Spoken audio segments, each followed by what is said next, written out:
big welcome to the Menopause at Work network meeting. For those of you who I haven't met, who might be on the line at the moment, my name's Thea and I'm a workplace wellbeing advisor, and I have a particular interest in supporting the wellbeing of midlife working women. And so I provide training and education and consultancy to workplaces who are interested in becoming menopause friendly. And like many of you on the line today, it all started through my own experience of going through menopause, encountering a deafening silence on the topic and thinking, gee, wouldn't it be good if we were a bit more forewarned and better educated? And wouldn't it be nice if workplaces understood this life stage better too? The purpose, just briefly, of these quarterly meetups, which I've just kind of decided that that's what they're going to be. They're going to run free quarterly meetups, and it's for the purpose of bringing workplace professionals together so that we can connect and share ideas and learn from each other and be inspired from other people who are taking steps in relation to helping the workplace become menopause friendly. And particularly because it's a workplace issue that's still in its infancy, I just think it's really great to support each other and we don't have to reinvent the wheel. As you would know from the title of today's meetup, the topic is, well, how do we even get it on the agenda of our workplace in the first place? How do we even start the conversation? And when I asked people on registration, what were the biggest challenges people here today were facing, it was things like, yes, I have a male manager, or it feels it's too personal, that this is women's business, it feels a bit too private, or there's just lack of interest in the organisation, or gendered ageism and that has to be countered. How do I get the executive on board? Or how do I just simply start the conversation myself? Or even where does this fit? Which department should I be going to? Is it health and wellbeing? Is it training? Is it safety? Where does it sit? So there are lots of questions that people are contemplating. And I'm really grateful to have Emma and Jill and Rebecca, who I'll introduce properly shortly, just to share their experience of how they, I guess, tackled some of those initial concerns that you may have. So the way we're going to run it is really simple. We're going to have each workplace speak for about 10 to 15 minutes, and then we'll have hopefully, more than enough time for Q&A. Depending how the time is going, we might have time for just a really quick breakout room at the end, just to help you make connections with each other, because you might like to stay in touch afterwards, but I'll keep my eye on the time for that. So that's how it's going to run, really simple. So first off the ranks today, Emma Howard from Clayton Woods has really kindly offered to share her experience of introducing this topic to her workplace. So Emma is the National Mental Health Manager at the law firm, and she is responsible for a firm-wide mental health strategy. Emma is a psychologist, and she's actually got a lot of experience working within organisational settings. And so I'd love to hand over to you, Emma, and just hear about how did you get the M word talked about within a law firm, which we, often assume might be the toughest workplace culture to introduce such things. But yeah, we'd love to hear how you've done that. Yeah, thank you, Thea, and it's an absolute pleasure to be here today. I said to Thea just before we started that when I rehearsed my speech, I guess, for today, when I do anything off the cuff, I talk a lot, and I ended up talking for well over 25 minutes on this topic. So what I've decided to do is to speak to my speaking notes so I can get through it in a timely manner. So look, on a personal note, and prior to commencing in my role at Clayton Utz, I was diagnosed with premature ovarian insufficiency at the age of 37. Whilst I was working as a consultant psychologist for a psychological rehabilitation company. According to the specialist, I was one of the lucky ones, where out of the 4% of Australian women who would get early onset menopause before the age of 40, and I was one of them. So I don't think I felt incredibly lucky at the time, but I tell you what, I've learned a lot, and I see a lot of positive experiences I've had with menopause. So In the initial stages, there were many challenges though. And as I experienced menopause symptoms, both physical and psychological, and trying to work as a consultant psychologist, supporting employees across a whole range of organizations, I actually had to do a lot of regional and interstate travel, and managing menopause, and I didn't know what it was at that time, was incredibly challenging. So, following a helpful conversation with my manager at the time in my previous workplace, I was able to address my symptoms. I was able to seek treatment with a specialist, and then I was able to continue to work more effectively once medication had taken optimal effect. And my manager at the time was also touched by menopause, and therefore had a really good understanding of the medical condition, which was really incredibly helpful for me in that process. I then left that role and I commenced at Clayton Utz as the National Mental Health Manager. And that was in September of 2019, which was the first role of its kind for an Australian law firm having an in-house psychologist. So the role itself is really unique, and it provides clinical expertise and direction to the firm in the development of education programs, policies and procedures related to mental health and wellbeing. And I think a great part of my role is also that I'm able to develop, implement and run mental health and wellbeing projects. So that becomes important as I tell you a bit about how we started the conversation at Clayton Utz. Bit of a timeline journey. I attended a Way Ahead forum back in early 2020, which is a fantastic mental health workplace support forum we have here in Australia. And I was only about 4 months into my role at this time. And this is when I first met Thea O'Connor. So Thea was doing a presentation on menopause, and I actually attended with my colleague who was the Clayton Utz Health, Safety and Wellbeing Manager, and who was also male. And I remember saying to him following Thea's presentation that because of my personal experiences and because of a few other reasons, that this was a conversation that I actually wanted to open up at Clayton Utz, given the psychological and physical impacts it could have on our female workforce. So immediately after that forum, I returned back to the firm and I spoke to my direct line manager about my desire to make Clayton Utz a menopause-friendly workplace. And it was the first time that she had anyone come to her about this.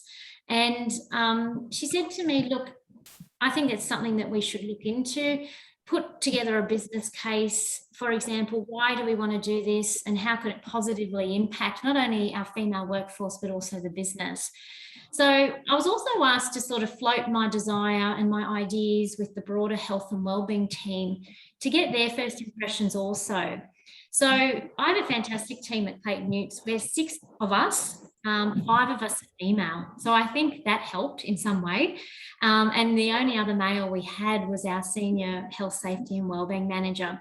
And out of my team, I only received enthusiasm and encouragement for me to work on this project. Even though it had never been spoken about at the firm, there was absolutely no cynicism, there was no resistance. It was in fact something that I was very encouraged to look into.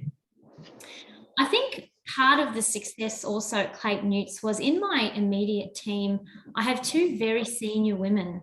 And I think that was quite advantageous at the time. So don't forget, this is back in early 2020. So my direct report's the head of risk at Clayton Utz. And we also have a senior manager in policy and programs at Clayton Utz that forms part of my team. So with those 2 senior women plus our male health, safety and wellbeing manager who all gave me the go ahead, I was already in a really favourable position. So fundamentally, I think the business case for me at Clayton Utz was the fact that we have 57% of our workforce at the firm who are females.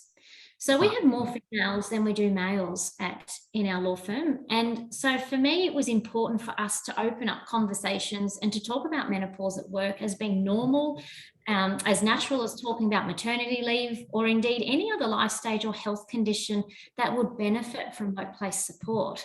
And at Clayton Utz, we have a very open culture and we have a very supportive culture. So we talk about all sorts of psychological and physical health conditions. So why isn't menopause one of those? So we also wanted to support, so part of the business case also, and I remember having this conversation with Thea, was that I wanted to particularly support women who were in that age bracket between 40 to 60 years. And also with respect to their opportunities and their abilities to go into senior leadership roles.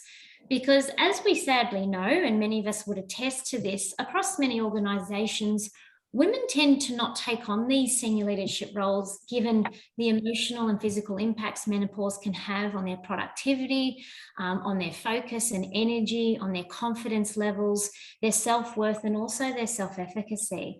And having worked as a senior consultant psychologist prior to my role at Clayton Utz, I was supporting heaps of women who were in this age bracket who really felt that they couldn't progress into the partnership levels of their law firms because of this particular medical condition and the impacts it had. And also because they felt that their workplace wasn't supportive or open about it and no one was having conversations around it. So to date, what has Clayton Utz done around menopause? One of the barriers I did face with my eagerness and keenness to get the menopause on the agenda was COVID-19, unfortunately. So in 2020, instead of being able to run some really formal initiatives, I was given the go-ahead to actually start in the first instance by doing some firm-wide communications for World Menopause Day and for Women's Health Week. So I used these calendar events and these times in our calendar around, okay, well, this is a perfect opportunity for me to raise awareness around menopause, what it is, what are the cycles we go through as women transition through this medical condition. And I was also able then to link people into support. Now, with all of our firm-wide communications, we have platforms that allow us to see how many people have looked into the article. We can see if people have made comments. We can see if people have given it the thumbs up or the thumbs down. So that was really important for me to see how it resonated at the firm. And in a really positive way, which was fantastic, not only did the article get hit on many hundreds of times, people were also accessing the link that we put there for men. So we actually had a link in those communications for men to also access resources and support, just in the event that they may be supporting someone in their home life, like their partner or their wife, or it could be a sister. And so we interestingly found that link was clicked on a lot. So that said to me that, we do have an appetite here at Clayton Utz to start more formally talking about menopause and opening up this conversation. So then in 2021, I quickly contacted Thea, or I think Thea, you may have contacted me. It was perfect timing. And we were able to meet in person to really talk about how we could start this process of making Clayton Utz menopause friendly. And so it was decided that we would run menopause in the workplace training for all of our HR departments. So we call them people and development. So we opened up training for all of our P&D managers, all of our P&D representatives, but also our L&OD team at the firm. So this strategy allowed for all of P&D and L&OD, so that would have been around 80 people, employees, to be educated on menopause and how to recognise, respond, how do we have a conversation with an employee who may be going through this life phase, and really good tips around practical conversations, and also where do we refer people on to support who may be going through menopause. So this training was incredibly well received by those two departments. And then off the back of that, Thea and I also agreed that we wanted to also provide a self-care workshop for women firm-wide at Clayton Utz. So we have over 1,700 employees.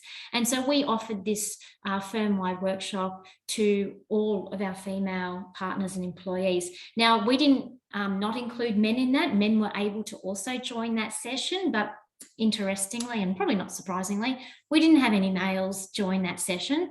However, again, in those communications that we sent out for all of our women to register, we also had a link for our male partners, employees to also go in to have a look, get a feel for what this session's about, and some resources for men as well to better understand menopause.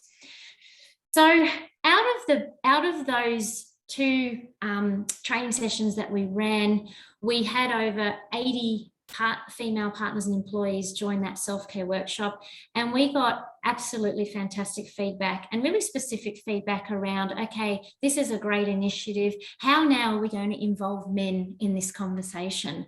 So that's the next step for Clayton Utes. In a nutshell, budget wasn't an issue for us, which was I was really fortunate that I didn't have to squabble over that. There was absolutely no resistance from our senior leadership team. And I also think part of this success was the unique nature of my role at the firm, that it allowed me to run an initiative like this quite confidently and successfully, being the National Mental Health Manager. So given the good feedback, we'll now look to keep the conversation going. I don't want to now just stop now, given we've done that. I said to Thea just the other day that I'd like to do something in November, because at the moment, as all of you would know, here in Australia, we're in New South Wales, Victoria, and in ACT, there's a lot of this focus now on returning people back to the office with the easing of restrictions and this roadmap out of lockdown. So I said to Thea that this is not the right time to do the next stage of menopause training or awareness. We're going to wait till November, when this whole period has settled down with return back to the office. And so one of those really good ideas is purchasing a recording from Thea featuring Professor Kilcarney from Monash University, who talks about mental health and menopause. And I think that would be a nice thing to provide again to all of our partners and employees at the firm, for them to access this recording at their own will and in their own time, around end of November, early December. As for 2022, we're looking to bring some of our male partners, employees into the conversation, given the feedback we've received from the training sessions we've already put out there in the self-care workshop. And I think part of that feedback was that it's not just about educating our male partners and colleagues at the firm, it's also about them understanding and acknowledging the impacts it can have on women in terms of their productivity, in terms of their opportunities for senior leadership positions as well. And so that's sort of the angle that we will be taking, and I really look forward to seeing how successful that is as well.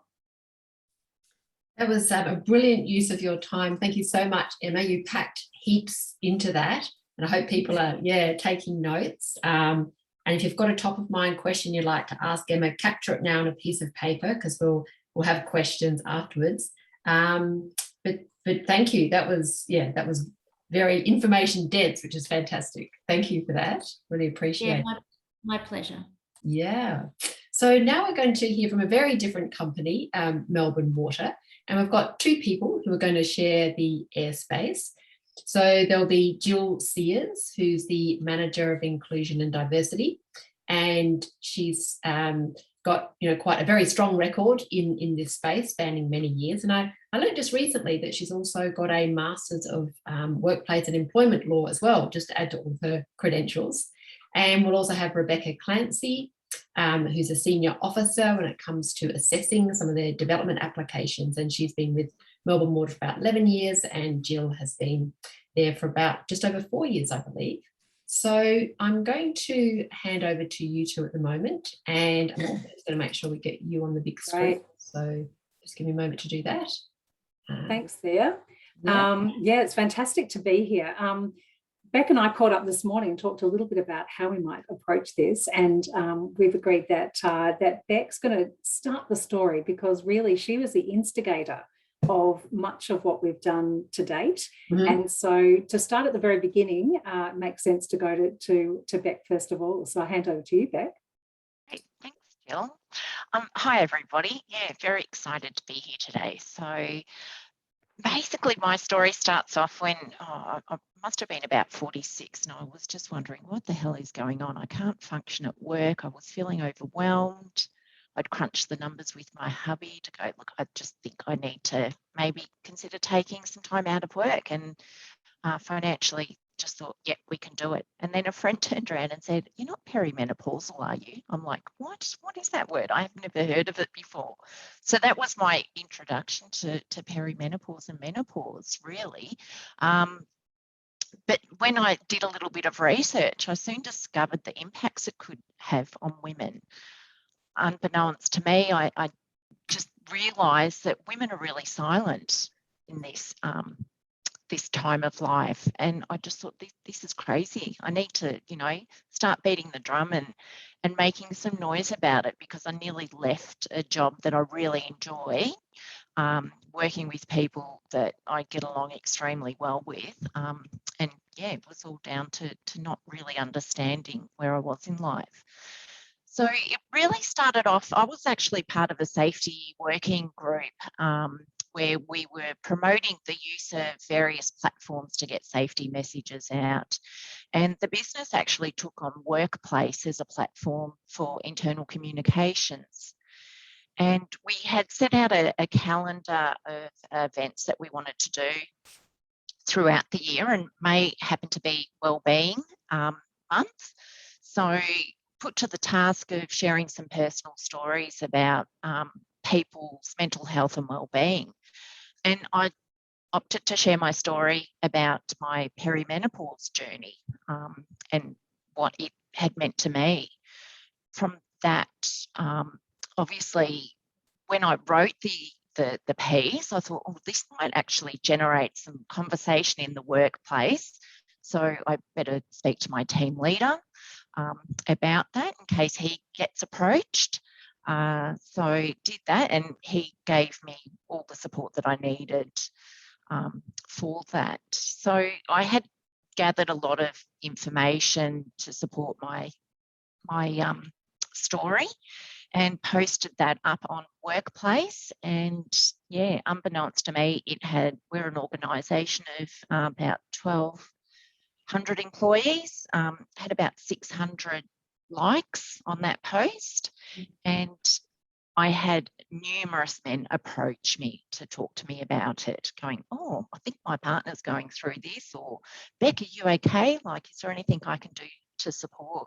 So that was really the start for me to think about, well, what can Melbourne Water do? We have a very good culture in that we support other people. There's some really good programs that occur.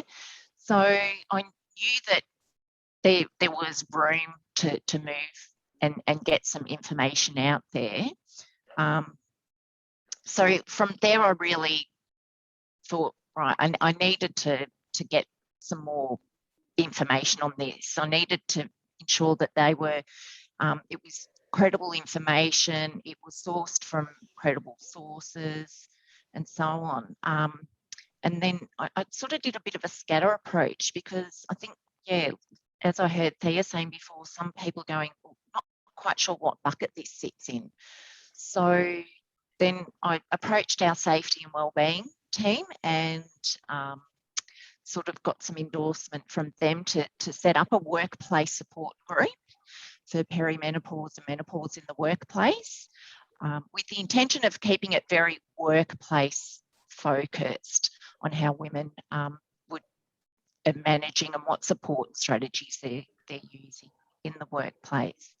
And then I reached out to our diversity and inclusion team and yeah, started speaking with Jill, and it just really went from there. So obviously there were some challenges that we faced. One was, I'm trying to ensure that my business as usual role is getting done. So I had to be very mindful about how I did it. This couldn't consume time with my actual role at Melbourne Water. But I thought it was a really important subject to talk about. There was obviously some consideration with how do we create or get some content and awareness up without it sort of creating a platform for sexism and ageism. But one thing for certain was that we wanted it to include men in the business. So eventually we came up with the idea of, let's create some awareness, and we held a lunch and learn session that was attended by approximately 90 people, a third of which were men, and some of those people were actually field crew as well as corporate. So we created awareness that way through the organisation, where I suppose I gave myself permission to be vulnerable and to share my story. So I thought it was really important to share a personal approach on what this could do to women in the workforce. Also, prior to our lunch and learn session, I just got the sense that I really needed to go all the way up and brief my team leader, managers, and general manager, who were all male, and they were quite supportive of doing hosting or having this held at Melbourne Water. So for me, it was really getting some buy-in from others in the business in terms of, is this going to be okay? It was really testing the waters. And in doing that, I made sure that the information that I'd gathered was, and the data that I'd gathered was actually showing the organisation the benefits of hosting and creating awareness in this space. That's probably about it from my side of things. But Jill has certainly done a lot of work and thinking in this. So I might just pass over to you, Jill, if that's okay. Thanks, Beck. Yeah. So I guess just reflecting on I guess the process that sort of evolved. There are a couple of things that come up that I really like to talk to. The first one is the culture, and Emma and Beck have spoken about that briefly. But one of the things that we really had going for us at Melbourne Water is that we do have a really enabling culture around diversity and inclusion, and I guess conversations like the conversation that Beck was looking to start. We talk a lot about mental health and mental illness, and I guess people have been very open about that and have been willing to share their own personal stories. And so sort of adopting this approach of Beck sharing her story was one that the organisation was already experienced in and comfortable with, and we'd already seen that we had really good results. So we could see that this was, I guess, a good approach for our culture and our organisation. We also, did have male support from, really right from the get-go. And as Beck said, even with her early post, she had lots of support from men. But we also had this really curious thing that happened early on, where one of Beck's colleagues was actually undertaking a leadership course and elected to focus on menopause, and menopause in the workplace in particular, for the major project that was part of that formal qualification. And so that really gave us this other opportunity for the conversation to be ignited in different parts of the organisation by someone other than a woman experiencing menopause. So this was a really terrific opportunity for the organisation as well, and started different sorts of conversations. And it really allowed us to explore, menopause from that sort of workplace lens, and to start to think about, I guess, the business case, and why menopause is relevant in the workplace. So that was a sort of unexpected, but really, sort of a little bit of gold. The other thing is that we approach diversity and inclusion from the perspective of sort of threading diversity and inclusion through everything in the organisation. So we apply a diversity and inclusion lens to the work that we're doing, both internally and externally, and that's reflected in our strategy. And this has been really, really helpful in what we've done in this space so far. It has given us the opportunity to sort of start to look at what policies already exist and where we might be able to just weave in aspects that are relevant to menopause in the workplace. And just one example of that is the policy changes that we've made in relation to our reasonable adjustments or workplace reasonable adjustments policy, where we've just made some minor changes to that policy, allowing people to see that although, generally speaking, this policy relates to individuals that might have an injury or a disability, expanding that out to the needs that employees might experience as they're going through perimenopause and menopause.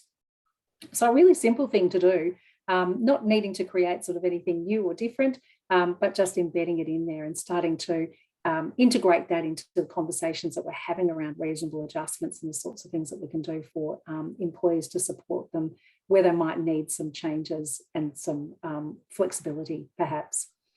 I guess the other thing that that Beck has talked about is the role that she's played, and she has played a really fantastic role in ensuring that this conversation has been kept alive since 2019. So this has been a bit of a slow burn for our organisation. We have been talking about it in a less formal way for quite some time before we got to the point of having the confidence and feeling like we were ready to have a more structured conversation by way of a formal sort of event and conversation. And we really are, I suppose, in many ways, we're still at sort of the early stages of this work. We are in the process, like many organisations across the Victorian public sector, where we're knee deep in the detail around our gender impact assessments and looking at the work that we're doing around our gender, our gender plan. So we've just conducted or completed our index and our audit, and we are starting to really dig through that detail that's in both our engagement survey and also the data that's available through our normal HR systems. And what we've been doing there is looking at the information that we've got available, but also looking at the information that we don't currently have to really try and understand what's the experience of women between 40 and 60, and what is it that we perhaps need to do? Because we're an organisation that's really focused on gender balance. We're looking to ensure that there are no barriers to women joining the organisation. We're looking at retention issues and so on. And so, of course, this becomes an important part of that in ensuring that we understand what the experience is and whether there are further adjustments that we can make to really support people. So we're expecting that a number of actions in our plan will actually speak to this piece and will support us to continue to do this work over time. Can I jump in and just say, you spoke about the slow burn. This is Mary Tian from Melbourne Water. And one of the things that Rebecca did in terms of that slow burn was for about, I think, 8 months, she would post every week a little cartoon, which was very funny, about menopause. Or there might be an article. So we have an app workplace, which is like a Facebook. And that really kind of, when I first saw it, I thought, oh my God, I don't think we should be talking about sexual things in the workplace. Surely that's not right. And it's really been an education for me as to what it was. But that's how the slow burn happened. And I just want to raise that. Thanks, Mary. And I think, you jumping in at that point is really illustrative of kind of what's happened in our organisation. So thank you so much for doing that. And thanks for being here and supporting Beck and I as we're talking about this. I guess that is one of the things that there have been some challenges along the way. And I even reflecting this morning, my own experience around this. When Beck first spoke to me, I certainly did. I was very curious about it. I hadn't really thought much about menopause myself, and I hadn't certainly thought about it in terms of a workplace context previously.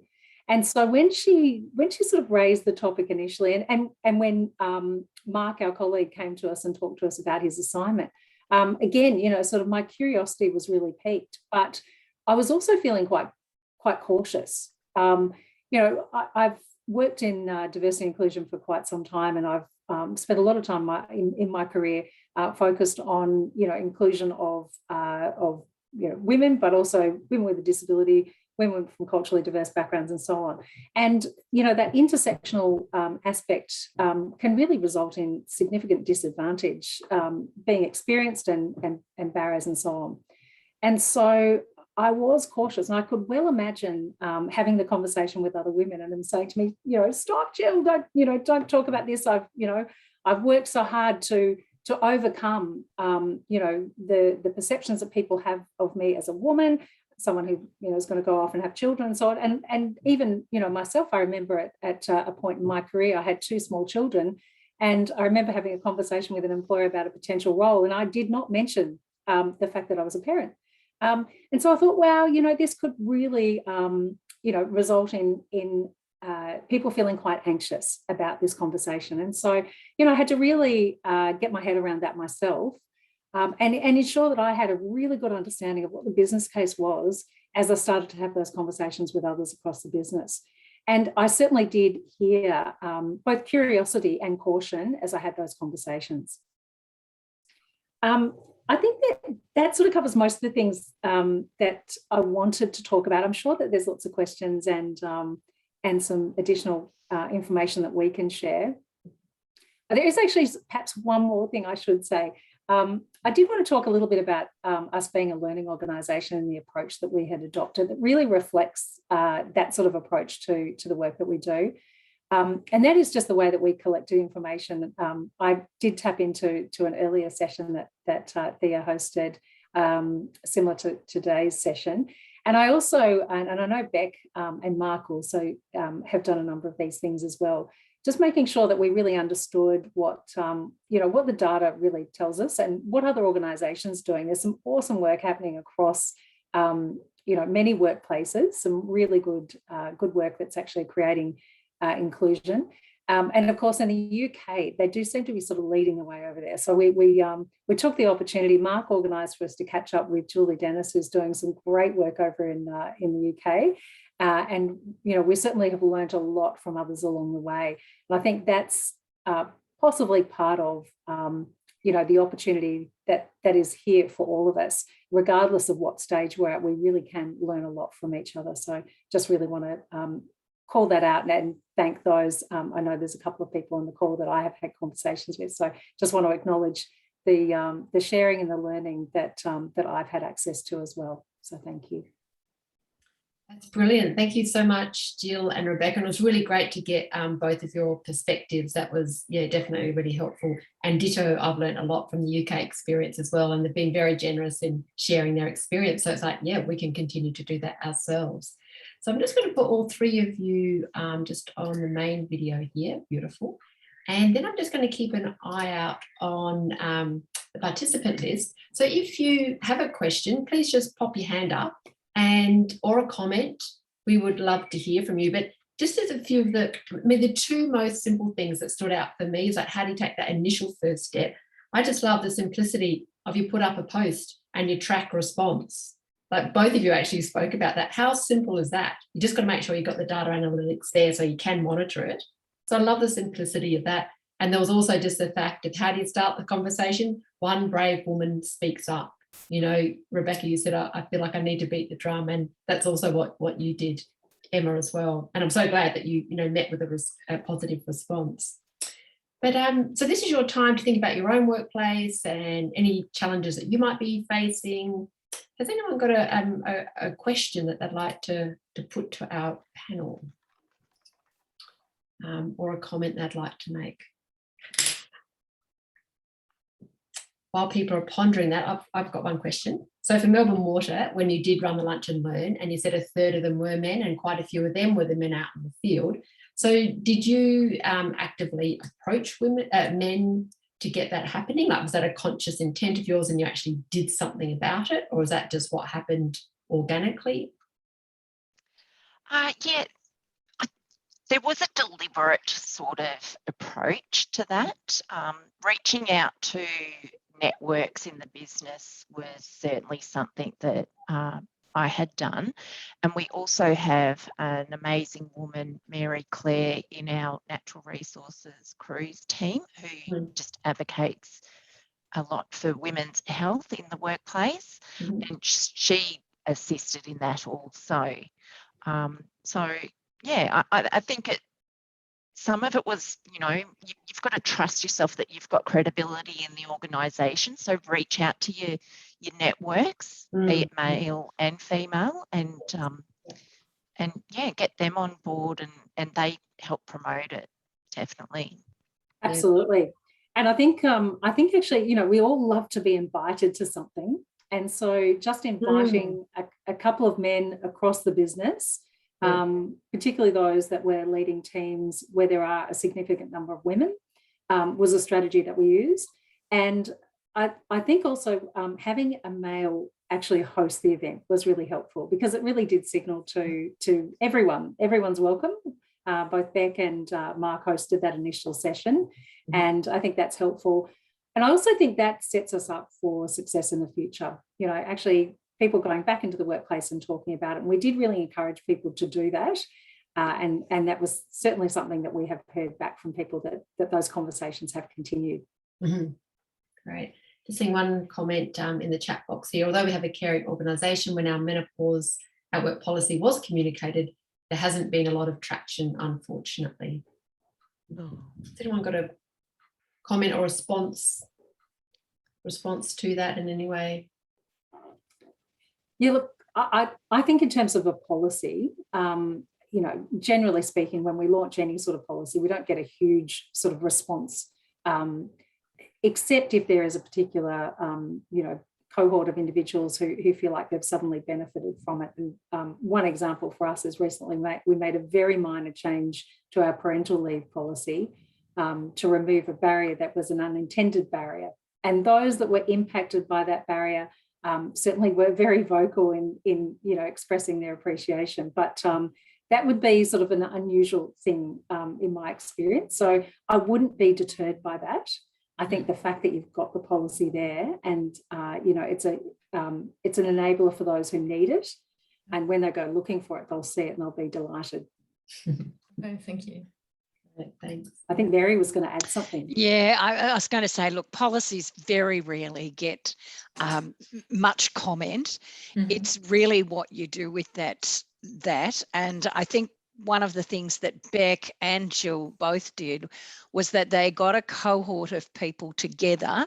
And certainly I know I was one of the people saying, oh, look, I don't think we should be discussing these things in the workplace. I'm about, well, in some cases 40 years older than, my youngest colleagues. Well, in fact, probably 50. And so I'm thinking to myself, why are we discussing this? And really it was about talking about those things, and Mark being upfront when he facilitated the conversation, talking about, this is something that 50% of our women, 50% of our population is women, and yet we are so uneducated in terms of what they might be experiencing. And it's really, he said, how do we as men get the most out of our workforce? That's really what it's about. It's about how can you get the greatest productivity and the greatest engagement from half of your workforce. So, that was fantastic for me. Great, thanks for chipping in there, Mary. And I'm going to go to Teresa and then Helene, and then a couple of comments in the chat as well we'll pick up on. So Teresa. Thank you. Mary, thank you for offering that aspect, because I do talks about menopause in a workplace. I'm a Canadian version of Thea, a lot less expert than she is in a workplace. I'm a pharmacist and a certified menopause practitioner, but whenever I do lunch and learns in a workplace, I hear someone like you say, why would I tell anyone I'm going through menopause? Because I'm already the oldest person in my team, and all they need is one little thing to pick on me, to kick me out and replace me with someone younger. So I would like the panel to comment on this. If you have any experience with women like Mary was in the beginning, against bringing this to the workplace because it seems to be not a suitable place to talk about these things. If you could elaborate on this, I would like to know your opinion and what your experience was with the naysayers, for example. I'm happy to start. I think one of the things that that I have talked a bit about with people is the fact that, you know, similar to any sort of, you know, impact that comes from a health condition or a disability or something else, you know, if we're able to understand what the impact is and what the adjustment is that we can put in place to support people, then people can continue on to do a great job. And so the more we talk about this, the more comfortable people will be in sharing what their challenge is with their manager, as Bex talked about, you know, that enabling environment that she has created for herself, in a sense, and our culture supports. That's really allowed her to talk about what the challenges are, what the current challenges are for her, and how she might, or what adjustment or what change she might be able to have access to that would enable her to continue to deliver in what's a really important role for our organisation. And so I think that has been really helpful, approaching it that way. And of course, the more we talk about this and the more we share information, we're sort of debunking the myths. You know, people have this perception, a whole range of different sort of ideas and stereotypes and perceptions. And Mary spoke briefly about some of the sort of the humorous, you know, comical kind of things that are out there about menopause, and often they sort of lean into the stereotypes, which are in some cases are just far from the truth. So the more information that we can share, the more we can really sort of help debunk some of these myths and diminish those stereotypes so that they don't have a negative impact on women in the workplace.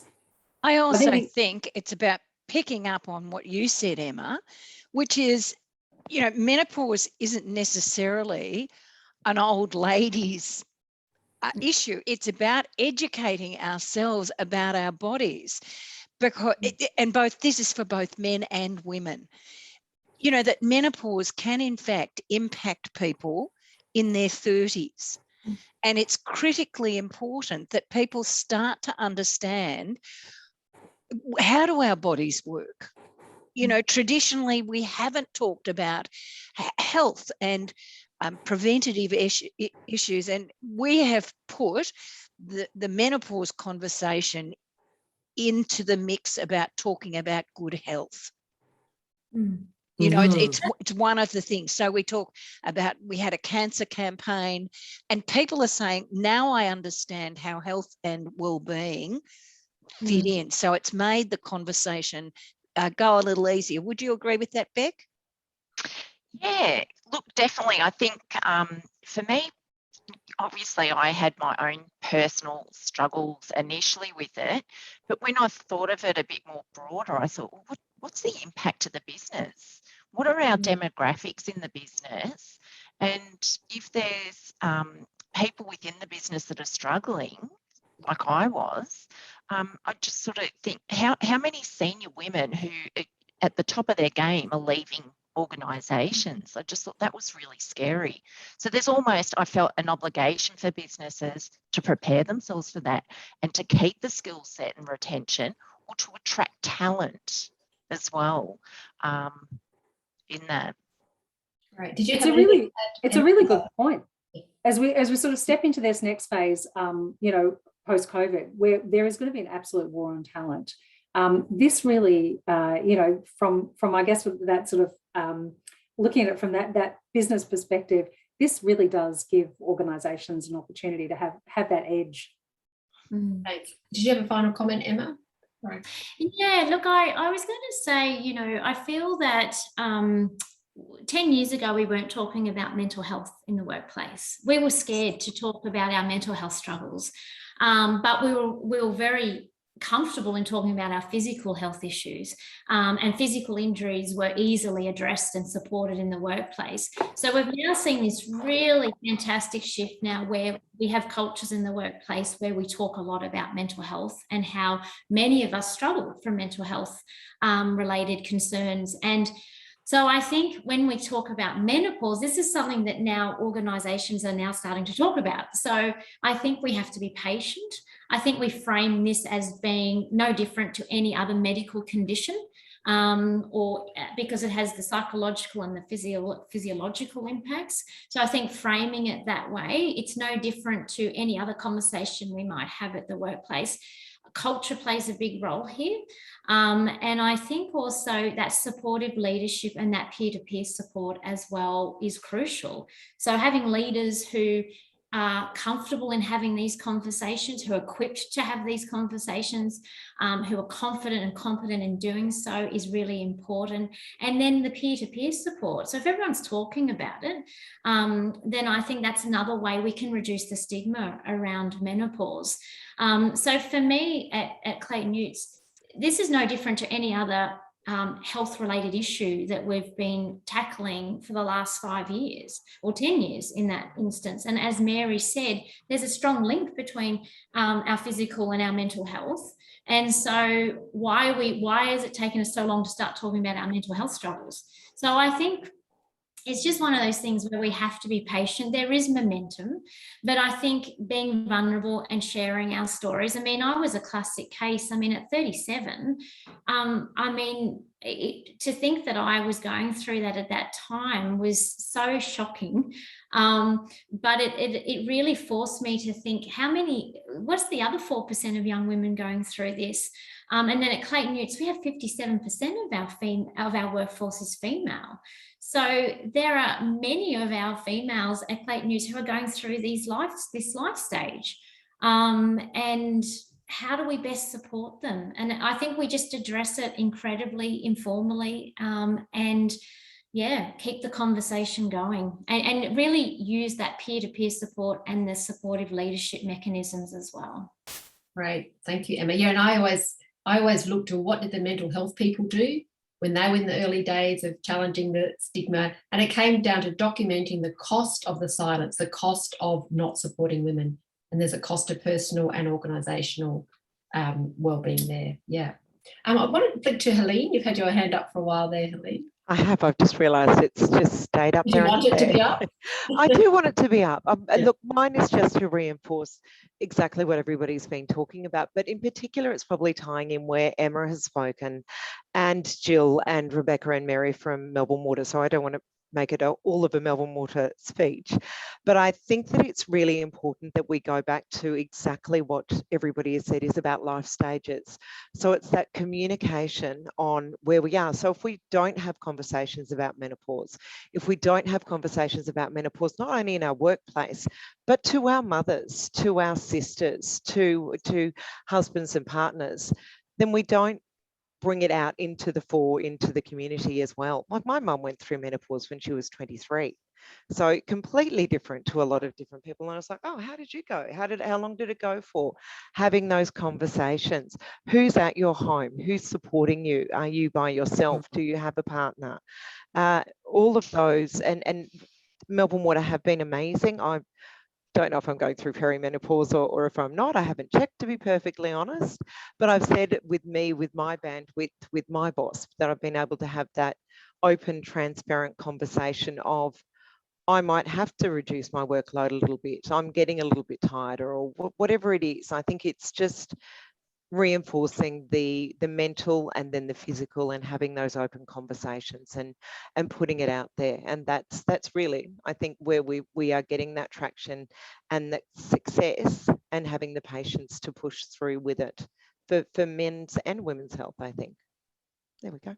Yeah, thank you. We've probably got time for just one or two more quick questions. I don't think we need the breakouts because the questions are flowing, which is great. And I just want to pick up on Naomi's point a little bit earlier on about, any ideas about, what about when you're in a workplace who aren't as supportive of diversity and inclusion, particularly in relation to women's issues? Getting the really tough, curly ones here today. But I'm sure, as a D&I practitioner, Jill, you probably, had that kind of experience with other issues, but any comments there, where the culture isn't as supportive? Yeah, look, I think I think there's probably a lot to say on this, and in some ways you sort of need to have a little bit more understanding of what the what has been successful in the organisation, and what are some of the other challenges and areas of focus. Because I think you can look at this from a war for talent perspective, and you can leverage that, and that might be the lever that you ultimately use. It could also be that if you're very focused on gender balance, that if you look at your data, it might tell you that you are losing women at a certain point in their sort of experience or their age. And it could be that, they're just not having access to the flexible work arrangements that they need, or the adjustments that they need to be able to manage experiencing menopause symptoms and doing the work that they need to be able to do. So I think, just sort of understanding more about, what is actually happening and where the organisation is interested in actually making progress and using that. Great, thank you for that lovely succinct one. And there's one last question which I'll probably answer in a nutshell. There's one that says, how do we get young women on board in supporting this work? And it's true, if I think back even like to my middle late 40s, this totally wasn't on my radar. So I don't think it's kind of like a bad thing if they're not interested. But we also know that women enter menopause completely uneducated, and it's a big surprise. But one thing that's emerged with another workplace is they actually had quite a young demographic, but they did the menopause bit, train their managers menopause policy. And one of the senior women said, yep, we'll do this menopause thing, but only if we become period friendly as well. And so now, because if you look at what happens around women's periods, it's very similar stuff. Women suffer in silence, and there's little or no flexibility allowed, whereas sometimes a little tweak here or there, would make a big difference if they feel they don't have to hide it, that they can talk to their managers, et cetera. So I'm kind of going down that path with a wonderful, very experienced menstrual educator, Jane Bennett, who wrote the book with the Victorian Women's Trust. I don't know if any of you have read it. It's a really good book, called About Bloody Time, the menstrual revolution we had to have. So there's one answer to you. That question, Colette, is actually, for some reason, menopause is opening the door a little bit more than periods. I don't know what that's about. That's just been my experience. And then you can start to expand it. So there's one thought in response to that. So we've got just a couple of minutes to go, and thank you for all the comment in the chat box, but also, a really big thank you to our presenters. You shared some real gems there, and it's really just good to hear the really practical experience. You're doing it at the moment, and I hope everyone picked up at least a couple of tips that they could walk away with. Just a little brief update in terms of, some upcoming events. I don't know if you are aware, but next Monday, October the 18th, is World Menopause Day. So that is an opportunity to start the conversation. You've got a day now that you can hang it on. It could just be you post an article, like some of our presenters did, have the link for men as well. That was great. Jean Hales have got a link for partners. If you want any ideas around what you could do, you can feel free to get in touch, but you could also just mark it with a simple blog or post. Also on the Friday, I'm hosting a webinar on menopause and mental health, and we do have Professor Kalkani from Monash University, and honestly, she is, the world guru in this area, and she is the woman who actually defined that there's such a thing called perimenopausal depression, which is a bit different to your normal depression, and it needs slightly different treatment. Anyway, I'm amazed that she's said yes. So we've got her. A lot of people are signing up, but if you want more information about that, if you want your workplace to make that available, just let me know. And also just letting you know, next year I'll be running some public manager training programs again. If you just had maybe a small team of people you wanted to put through manager training, and we'll also be running a program again called The Change, which is more for individual women to go through their own more personal process, and working at the moment with a delightful group of 12 women. And it's a really rich experience, and that's all about reducing the social isolation and really inoculating ourselves against all those negative stereotypes, so that when we do have these conversations, we're really doing it. We're not coming from our symptoms, we're coming from our self-worth and the amazing value that postmenopausal women can bring to the world. So that's just letting you know a bit about what's on the horizon. But finally, if any of you end up doing something within your workplace, no matter how small, and you think it could be handy to share with other workplaces, please let me know, and we can include you on the agenda. But for now, huge thanks to Emma and Jill and Rebecca. Yay. Thanks, Thea. That was really, really helpful. Great. Yeah. So Colette said, could you share something on LinkedIn that we could share? That would be great. Do you mean for World Menopause Day, Colette? Is that what you're referring to there? For the day, yes. Yeah, sure. Thank you for the nudge. Yes, look, thanks so much for joining us. I'm happy just to hang around for a little bit more of a chat if you like, but I'm aware it's 1:30 and you've got the rest of your day to attend to. So yeah, lovely to see you all.